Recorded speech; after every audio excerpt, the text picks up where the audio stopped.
Hi, this is Monique Rhodes, and I'm a happiness strategist.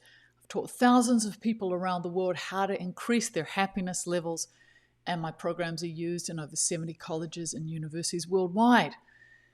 One of my students came to me and said that she was concerned because she wasn't sure whether she was acting from compassion or fear, and she asked if I would teach about it. So this question can change the entire way you move through the world, if you're brave enough to sit with it. Because most of the time, we don't even realize what's behind our actions. We're so used to making decisions quickly.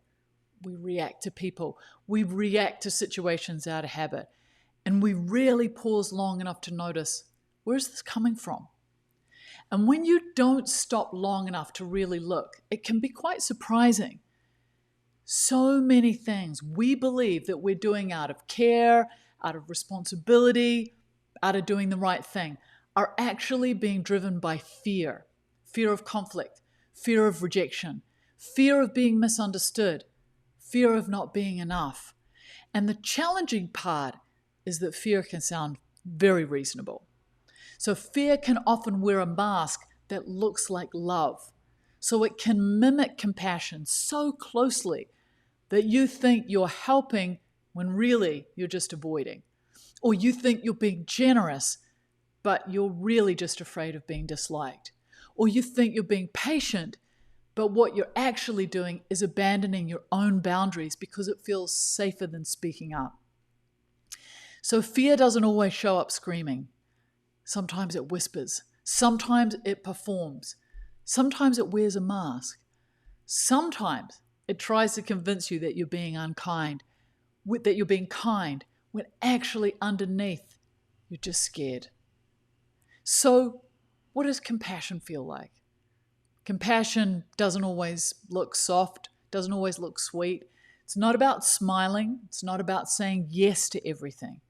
It doesn't mean letting people walk all over you or pretending things are okay when they're not.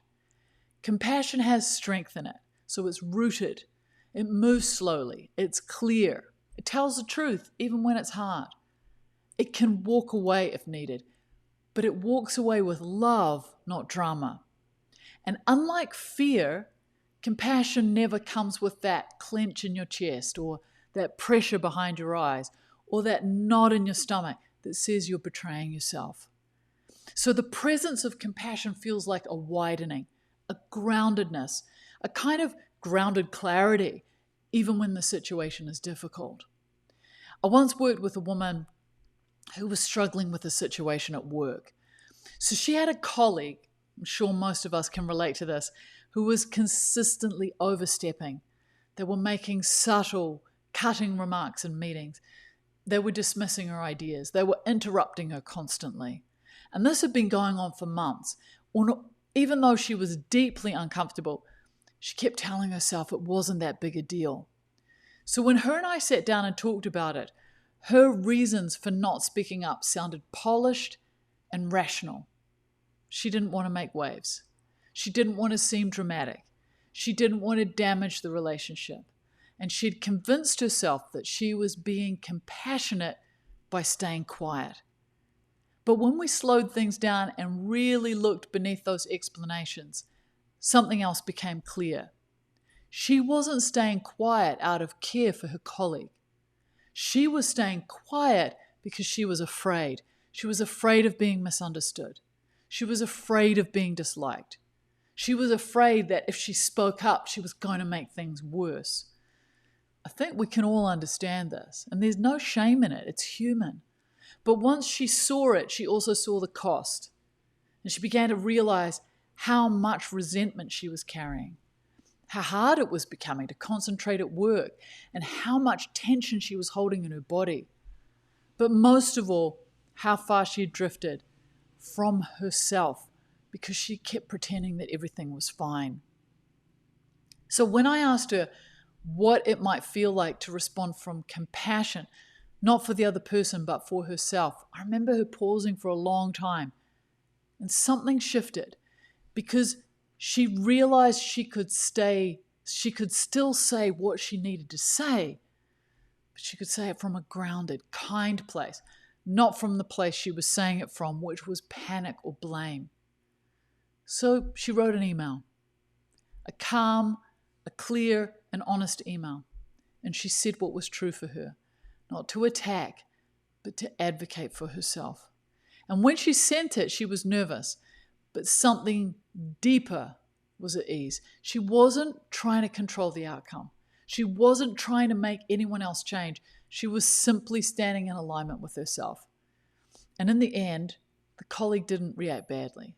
In fact, the tone shifted. And even if it hadn't, she knew she'd done the one thing that mattered. She'd acted from love, not fear. And that changed everything. Not just in the situation, but in the way she saw herself. So it's not just what we do that matters, it's the energy that we do it from. You know, two people can say yes to the same thing. One of them is acting from genuine generosity. The other is acting from fear of disappointing someone.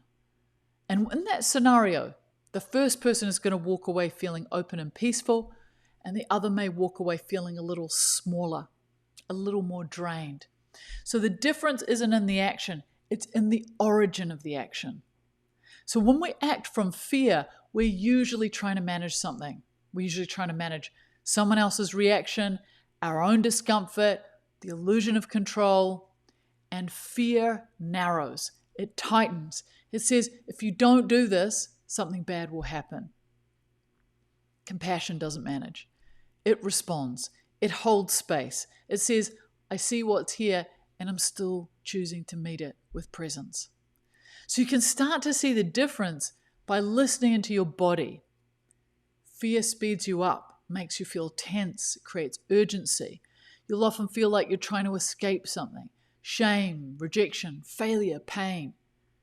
And compassion slows you down. It creates space. Even if something's difficult, it feels rooted, grounded, not reactive. And you feel more connected to yourself, not less. You might still feel uncomfortable. You might still cry or shake or hesitate. But underneath, there's a thread of integrity, a sense that you're not abandoning yourself just to stay safe. That thread is what we want to follow.